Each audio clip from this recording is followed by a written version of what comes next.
الحمد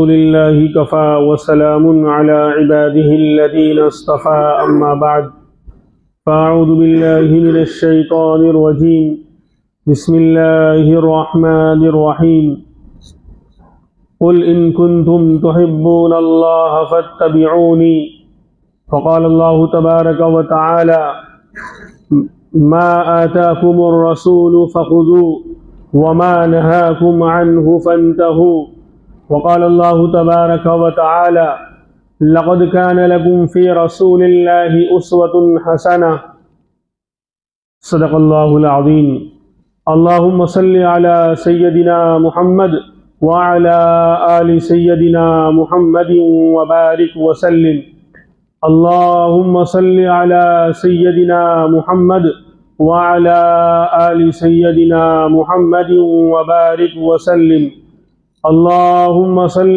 على سيدنا محمد وعلى آل سيدنا محمد وبارك وسلم۔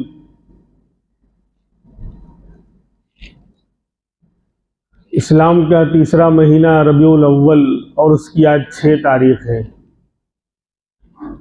اور یہ مہینہ ربیع کے معنی بہار کے آتے ہیں، اور اس سے بڑی بہار اس دنیا میں کیا ہو سکتی ہے کہ وجہ وجود کائنات امام الانبیاء فخر المرسلین جناب رسول اللہ صلی اللہ علیہ وسلم اس مہینے میں تشریف لائے۔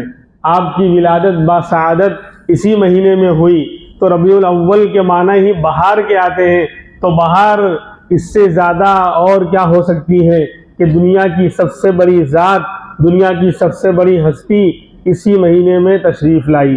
اللہ تبارک و تعالیٰ نے آپ کو دنیا میں اسی مہینے میں بھیجا ہے۔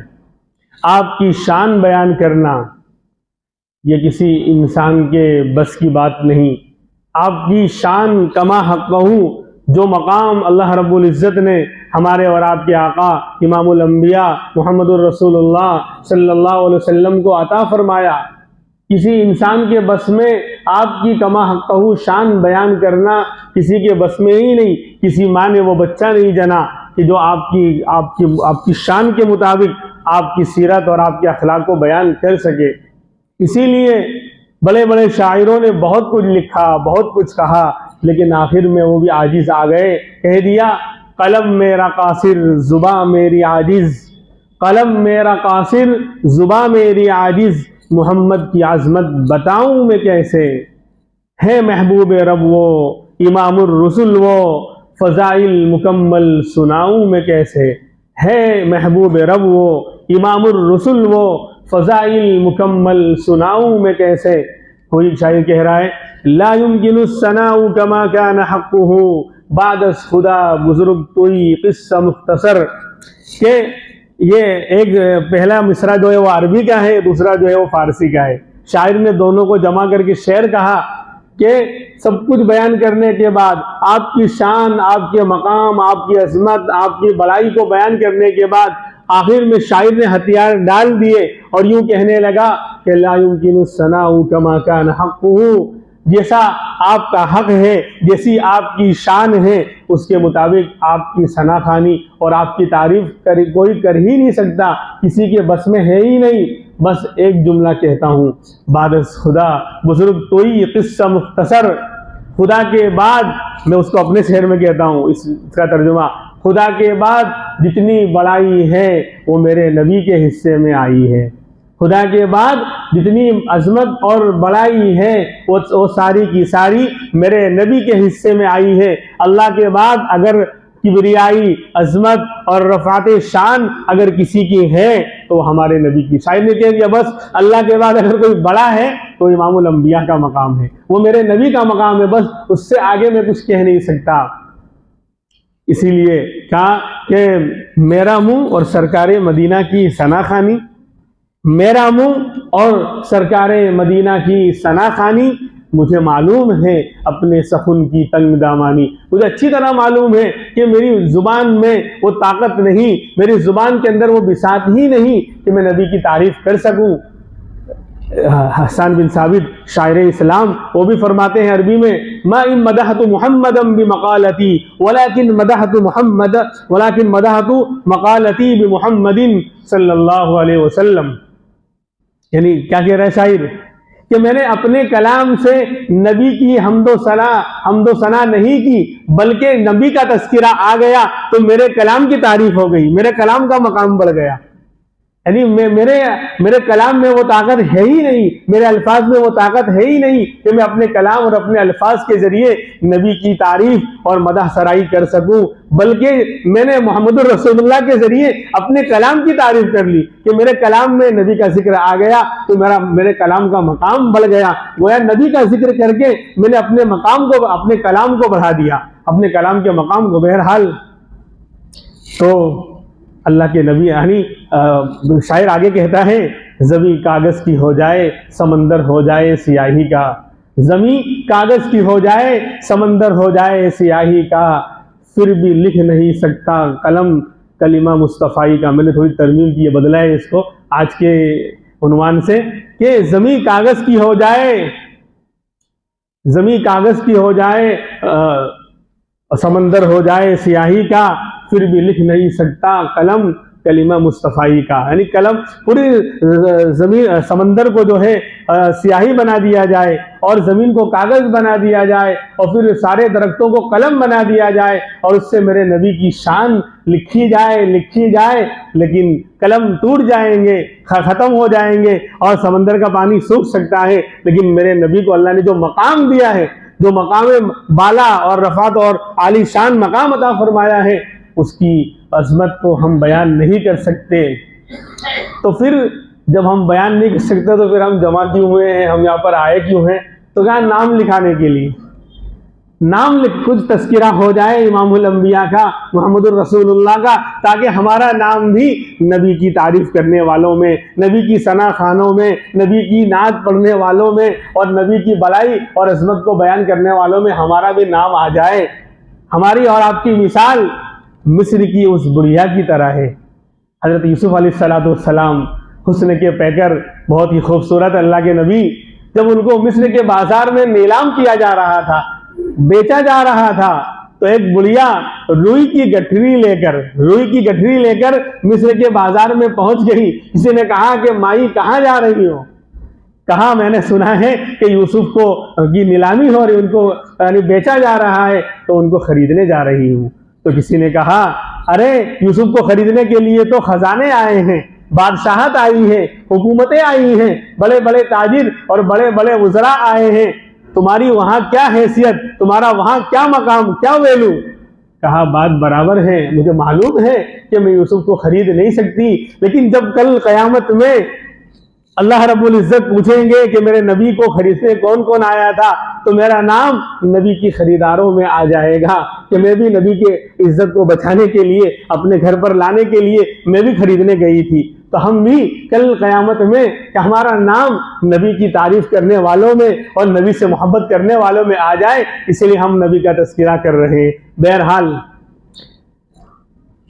اللہ کے رسول صلی اللہ علیہ وسلم کے حوالے سے 3 باتیں سامنے آتی ہیں، بہت ہی توجہ کے ساتھ بات سنیں گے تو آج یہ بات اچھی طرح سمجھ میں آئے گی کہ عشق حقیقی کس کو کہا جاتا ہے، حقیقی معنی میں عاشق کون، نبی کا شیدائی کون، نبی کا دیوانہ کون، نبی سے محبت کرنے والا کون، حقیقی معنی میں سچا پکا مسلمان اور عاشق رسول کون، یہ بات نکھر کر سامنے آئے گی۔ تو میرے نبی کے حوالے سے 3 باتیں سامنے آتی ہیں۔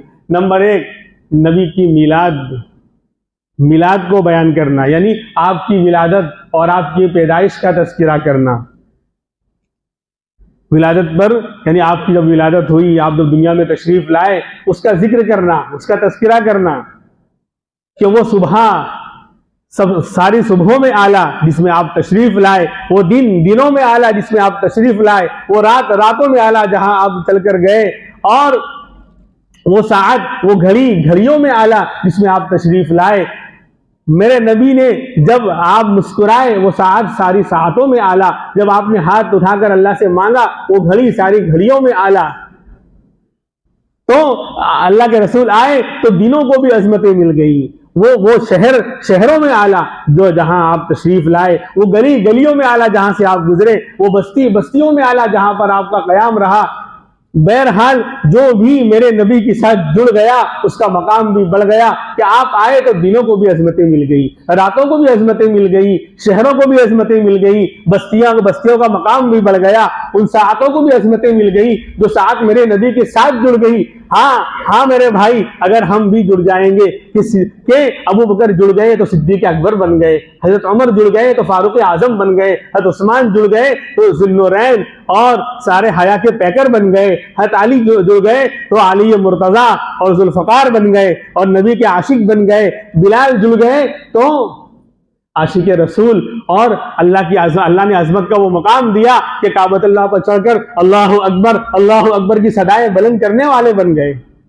تو اب تو میرے بھائیوں، ہم آپ جڑ جائیں گے نبی کے ساتھ تو ہمارا مقام بھی بڑھ جائے گا، اللہ ہمیں بھی کیا کہتے قبول کر لیں گے۔ بہرحال تو تین باتیں آتی ہیں، ایک تو میلاد، یعنی میلاد کا مطلب آپ کی ولادت کو، آپ کی پیدائش کا تذکرہ کرنا، اس کو بیان کرنا، اس پر خوش ہونا۔ دوسرا ہے آپ کی تعریف کرنا، آپ کی نعت خوانی کرنا، آپ کی شان میں قصیدے بیان کرنا، آپ کی بڑائی اور عظمت کو بیان کرنا۔ تیسری بات ہے آپ کی سیرت، آپ کے کردار، آپ کے اخلاق کو اپنانا، آپ کے طریقے پر چلنا، آپ کی سنت کو اپنانا۔ یہ تیسری بات، یعنی آپ کی سیرت کو اپنانا۔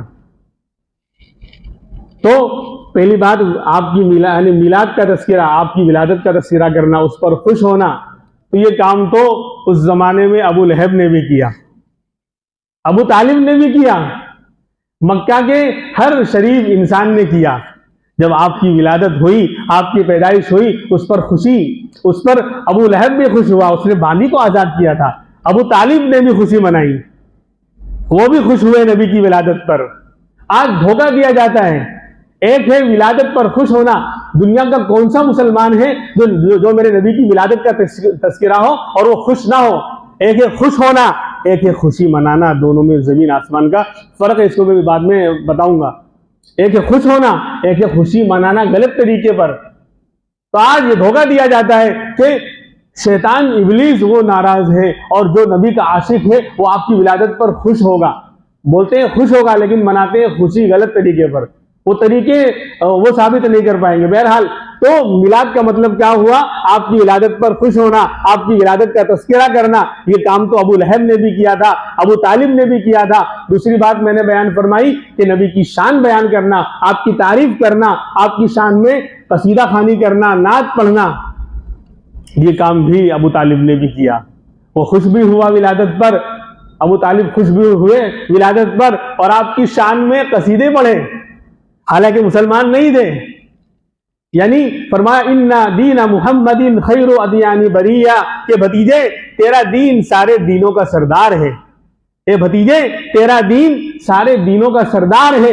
کفر کی حالت میں ابو طالب یہ گواہی دے رہے ہیں، اور فرمایا ان کے اشعار ہیں وَأَبْيَضُ يَسْتَسْقِي الْغَمَامُ بِوَجْهِهِ ثِمَالُ الْيَتَامَى عِصْمَةٌ لِلْأَرَامِلِ کہ اے بھتیجے تیرا چہرہ اتنا خوبصورت ہے کہ تیرے چہرے کو دیکھ کر آسمانوں سے بارش آتی ہے، بادل بھی خوش ہو جاتا ہے، جھوم جاتا ہے۔ تو اے بھتیجے تیرا چہرہ اتنا حسین اور خوبصورت ہے کہ تیرے چہرے کو دیکھ کر آسمانوں سے بارش آتی ہے، اور وَسِمَالُ الْيَتَامَى وَعِصْمَةٌ لِلْأَرَامِلِ اور تو یتیموں کا آسرا اور بیواؤں کا سہارا ہے۔ تو ابو طالب نے بھی خوشی ولادت پر خوشی منائی، اور آپ کی شان میں قصیدہ بھی یعنی پڑھا، آپ کی تعریف بھی کی، نعت خوانی بھی کی۔ اور پھر ابو طالب مکہ کے رہنے والے، کعبۃ اللہ کا دیدار کرنے والے، نبی کو سینے سے لگانے والے، اور قریشی نسل اعلیٰ خاندان کے ہیں، نبی کے چچا ہیں، نبی کو ہر وقت سپورٹ کرنے والے، نبی کی ولادت پر خوش ہونے والے، نبی کی شان میں قصیدہ خوانی اور نعت خوانی کرنے والے۔ لیکن یہ بتاؤ کیا ان کا ولادت پر خوش ہونا اور نبی کی شان میں قصیدہ خوانی کرنا ان کو جنت میں لے جا سکا؟ آخری وقت میں میرے نبی تشریف لے گئے، ابو طالب کا انتقال ہو رہا تھا، اے چچا ایک مرتبہ میرے کان میں کہہ دو لا اشہد ان لا الہ الا اللہ، کل قیامت میں گواہی دوں گا۔ تو کہا میں آگ کو پسند کر سکتا ہوں، آر اور شرم کو پسند نہیں کر سکتا۔ لوگ کہیں گے پوری زندگی باپ دادا کے دین پر رہا اور مرتے مرتے بھتیجے کے دین کو قبول کر لیا۔ تو میں آگ کو پسند کر سکتا ہوں، آر اور شرم کو پسند نہیں کر سکتا۔ تو بہرحال کہنے کا مطلب یہ ہے کہ نبی کی ولادت کا تذکرہ اور اس پر خوش ہونا، یہ کام ابو طالب نے بھی کیا، ابو لہب نے بھی کیا، اور نبی کی شان میں قصیدے بھی پڑھے، تعریف بھی کی۔ لیکن جو تیسرا کام ہے، نبی کی سیرت کو اپنایا نہیں، نبی کے کردار کو اپنایا نہیں، نبی کے اخلاق کو اپنایا نہیں، نبی کے طریقے کو اپنایا نہیں، تو ابو طالب کا ولادت پر خوشی منانا اور شان میں قصیدہ خوانی کرنا یہ اس کو جہنم سے نہیں بچا سکا، سیدھا وہ جہنم میں چلا گیا، کیونکہ اس نے تیسری چیز نبی کی سیرت کو اپنایا نہیں، نبی کے کردار کو اپنایا نہیں، نبی کی سنتوں پر چلا نہیں، نبی کے طریقے کو اختیار کیا نہیں، اس لیے وہ سیدھا جہنم میں چلا گیا۔ اس کے مقابل میں ایک دوسرے صحابی کو دیکھیں آپ، چہرہ ان کا کالا ہے، ہونٹ موٹے موٹے ہیں، غلام ہے، دنیا کے اندر کوئی ویلو نہیں ہے، نہ مال ہے نہ عزت ہے، بلکہ غلام ہے، خوبصورت بھی نہیں، چہرہ بھی کالا، ہونٹ بھی موٹے، لیکن اور انہوں نے نبی کی شان میں نہ تو کبھی قصیدہ خوانی کی، نہ نبی کی نعت بیان کی، نہ اس سے پہلے کبھی وہ مکہ آئے، نہ کعبۃ اللہ کو کبھی دیکھا اس سے پہلے، ایمان لانے سے پہلے، اور نہ وہ اعلیٰ خاندان کے ہیں، بلال حبشی رضی اللہ عنہ نہ اعلیٰ خاندان کے ہیں، نہ مکہ کے رہنے والے ہیں، نہ نبی کے رشتہ دار ہیں، نہ نبی کو کبھی سینے سے لگایا، وہ نبی کے بڑے بھی نہیں ہیں، اور نہ انہوں نے میلاد پر خوشی منائی، اور نہ نبی کی شان میں بڑے بڑے قصیدے پڑھے، لیکن انہوں نے تیسری چیز نبی کی سیرت کو اپنایا، نبی کے کردار کو اپنایا، نبی کی باتوں کو اپنایا، نبی کی سنت کو اختیار کیا، تو وہ چل رہے ہیں زمین پر لیکن ان کا تذکرہ جنت میں ہو رہا ہے۔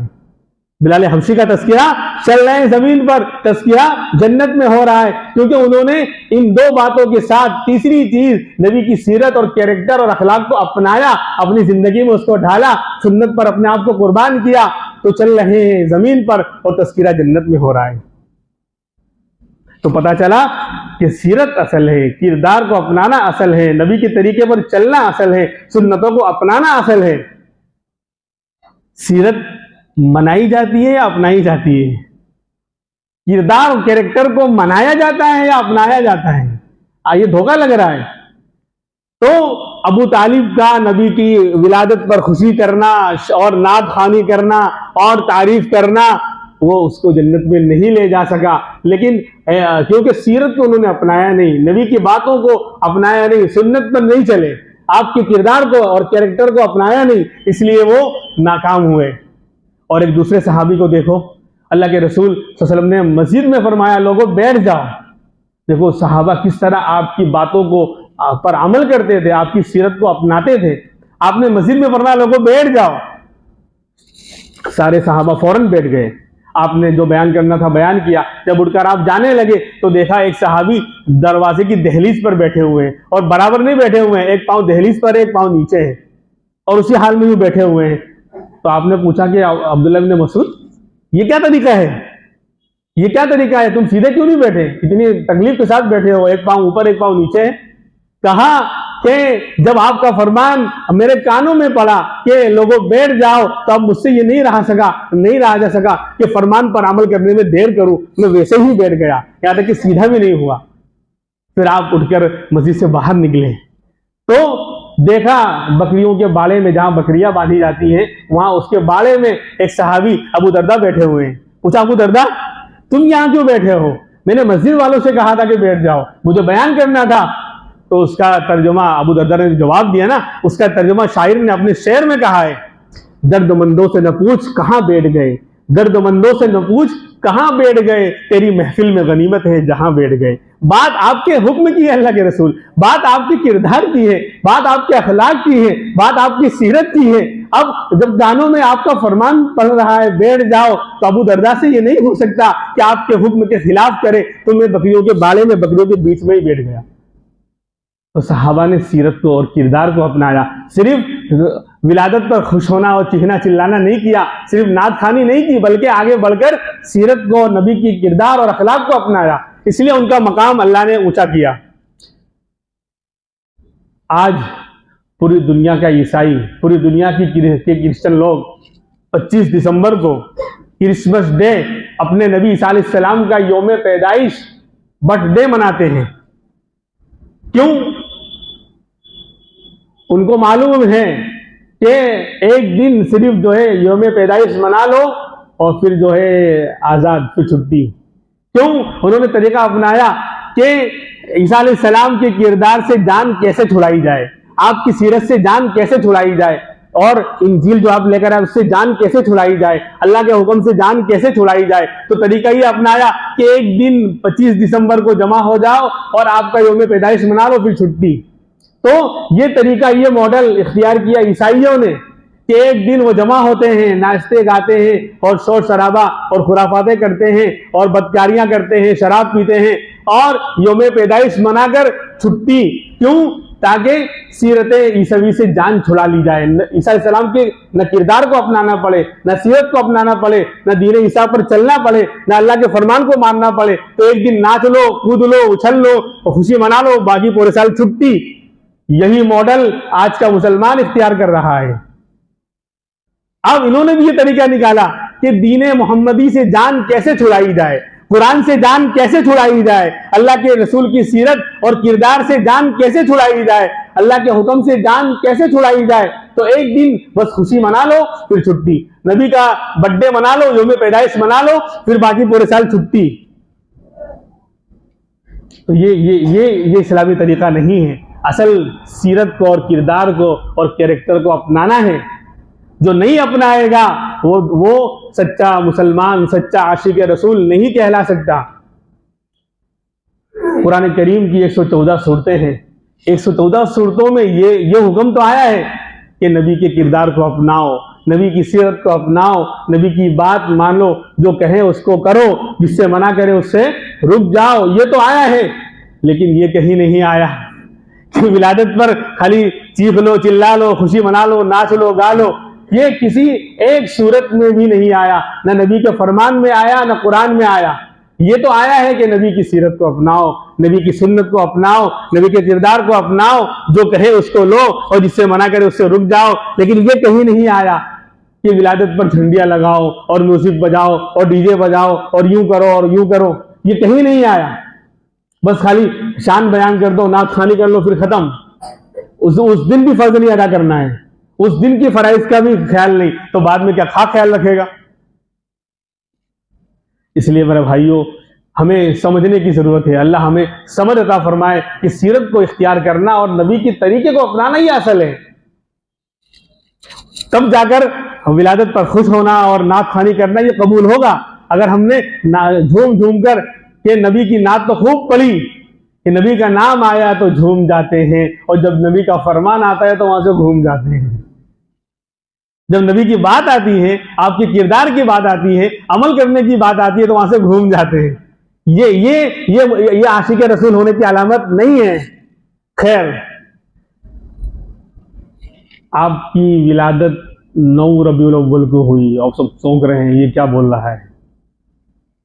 آپ کی ولادت 6 تاریخ ہے, 7, 8, 9 پیر کا دن جو آ رہا ہے, 9 ربیع الاول کو ولادت ہوئی. اس سے تحقیقی قول, محققین علماء کا قول یہ ہے کہ 9 ربیع الاول کو آپ کی ولادت ہوئی. ہاں, ایک ضعیف قول 12 ربیع الاول کا بھی ہے. تو ولادت کے بارے میں تو اختلاف, تحقیقی قول 9 ربیع الاول کا, 12 کا بھی ایک ضعیف قول ہے, اور وفات کے بارے میں 12 تاریخ. اسی لیے 12 وفات مشہور ہے, 12 ولادت مشہور نہیں ہے. دیکھو, اللہ نے لوگوں کی زبان پر بھی اس کو جاری کروا دیا. کیا بولتے ہیں 12 وفات, یعنی 12 تاریخ کو تو وفات, یہ تو طے ہیں, لیکن ولادت اور پیدائش کا دن 12 تاریخ کا نہیں ہے, 9 تاریخ کا ہے. تو اب پیر کا دن آئے گا پرسوں نرسوں, تو کسی کو کچھ نہیں ہوگا, کسی کو کھجلی نہیں, کوئی اچھلے گا نہیں, کوئی کودے گا نہیں, کوئی ناچے گا نہیں, کوئی ڈی جے نہیں بجائے گا. جس دن نبی تشریف لائے اس دن کوئی خوشی نہیں, اور جس دن اللہ کے رسول گئے اس دن خوشی منائی جا رہی ہے. جو کام